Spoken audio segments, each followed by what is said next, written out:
Doctor M बी Bhalerao, doctor S U. तर राजूर डांगी प्रदर्शनामध्ये आपला 2024 मध्ये पहिला क्रमांक आलाय, तर तुम्हाला कसं वाटतंय? जसं आपल्याला एक लहानसा मुलगा होतो, आपल्याला कसा आनंद होतो, तसा इथं तो आनंद वाटतो मनाला. तुम्ही याची तयारी किती दिवसापासून करीत आहे? याची तयारी आहे ना 12 महिने तयारी चालू राहील याची. तर तुम्ही याच्या अगोदर चॅम्पियनशिप घेतली काय? दोनदा, ही दुसऱ्यांदा आहे. कोणत्या कोणत्या ठिकाणी घेतलेली? इडं आहे, येडेवाडी आहे, त्याच्यानंतर अकोल्याला आहे. तुम्ही चॅम्पियनशिप घेतलेली याच्या अगोदर.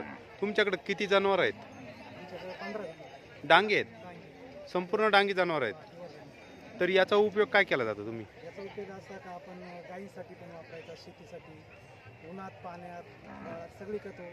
याची एकदम कणखर राहते ना, तो पुढं पण चालतो. याचं तुम्ही लागवडीसाठी उपयोग करता का याचा? लागवडीसाठी.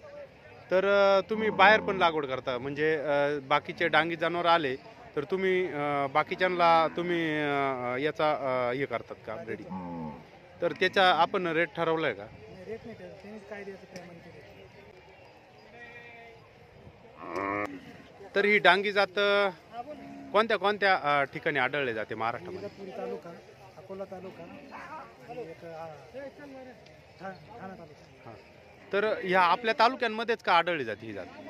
ही डांगी जात अशी आहे, ही ऊन जिकडं पाऊस आहे तिकडं पण चालते, जिकडं ऊन आहे तिकडं पण चालते, सगळ्या ऋतूंना चालते. याची खासियत म्हणजे काय? तब्येत नाही सोडत, कुठल्याही ऋतूमध्ये तो तसाच राहणार. याला चारा जरी असला तरी तो तसाच, वाळेला असो, वल्ला असो, कोणताही चारा असो. कुठलाही चारा. तर याला आपण तयार करण्यासाठी आता तयारी केली आपण 2024ची, आता चॅम्पियन झाला, तर ही तयारी कशी केली तुम्ही? तयारी अशी का तो जे खाईल पाहिजे ते आम्ही चालतो. म्हणजे आपल्या पैलवान कसा आपण मुलगा करतो असं त्याच्यासाठी खाणं सगळंच. काय काय त्याला म्हणजे गव्हाचं पीठ, मका भरडा, शेंगदाणा. आणि आता याच्यानंतरचे याच्यानंतर पुढे काय करणार आहे बाबा? याच्यानंतर आपण आता गाई आमच्याकडे गाईंसाठी वापरणार आणि इतर प्रदर्शन पण जाणार प्रदर्शनासाठी.